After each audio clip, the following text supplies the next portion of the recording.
Hi friends, this is Hari. Cinema bus அப்டேட்டில் ரொம்ப short and ஸ்வீட்டாக பார்த்தினாக்கா ஒரு அப்டேட்டோடு வந்திருக்குங்க. தலைவர் நேற்றுக்கு ஈவினிங்கே கிளம்பி மீண்டும் கேரளா சென்றிருக்காரு. ஏர்போர்ட்டில் போகும்போது இந்தியா பாகிஸ்தான் வார பற்றிலாம் அவர் பேசியிருந்தார். நம்ம இராணுவத்துக்கு வந்து அவருடைய மனமார்ந்த வாழ்த்துக்களை தெரிவிச்சிருந்தார். ஜெயிச்சிருக்கோம், வீழ்த்திருக்கோம் சில இதெல்லாம் அப்படின்றதெல்லாம் பேசியிருந்தார். அதை தாண்டி ஜெயிலர் படத்தோட செகண்ட் பார்ட்டுக்கான ஷூட்டிங் அடுத்த ஷெடியூல் மீண்டும் கேரளாவில் துவங்க இருக்குது. அதற்காக ரஜினி சார் நேற்று ஈவினிங்கே கிளம்பிட்டார். ஏற்கனவே நம்ம சேனலில் நான் தெளிவாக சொல்லியிருந்தேன், மீண்டும் கேரளாவில் தான் இந்த படத்தோட ஷூட் பண்ண போகிறாங்க. ரொம்ப ஷார்ட்டான ஒரு ஷெடியூலாக இருக்க போது கொஞ்சம் ஜங்கல்லாம் போய் எடுக்க போகிறாங்க, கொஞ்சம் ஃபாரஸ்ட்லாம் போயிட்டு எடுக்க போகிறாங்கன்னு சொல்லியிருந்தேன். அதுதான் நடந்திருக்கு. ரஜினி சார் இன்னைக்கு காலையில் கோழிக்கோடில் இருக்கக்கூடிய ஒரு ரெசார்ட்டுக்கு அவர் வந்து போயிருக்காரு. அந்த வீடியோ ஆன்லைன் சோஷியல் மீடியாவில் அவைலபிளாக தான் இருக்காரு. ஸோ அந்த ரெசார்ட்டுக்குள்ளே போகும்போதே அவருக்கு சிறப்பான ஒரு வரவேற்பு கொடுத்துருந்தாங்க அங்கே இருக்கக்கூடிய ஊழியர்கள்லாம்.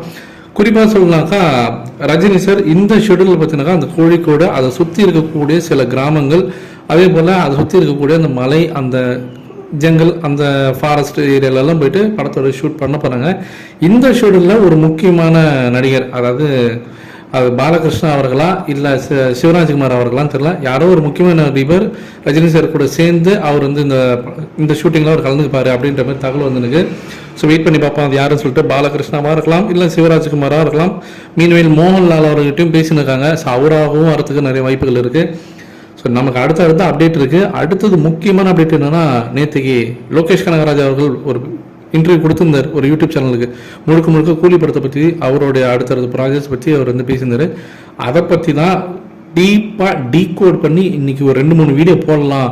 ஏன்னா மொத்தமாக பேச முடியாதுன்றதுனால கட் பண்ணி முக்கியமான ஒரு பேசின சில விஷயங்கள்லாம் டீகோட் பண்ணி பேசலாம் அப்படின்றதுக்காக நான் வெயிட் பண்ணியிருக்கேன்.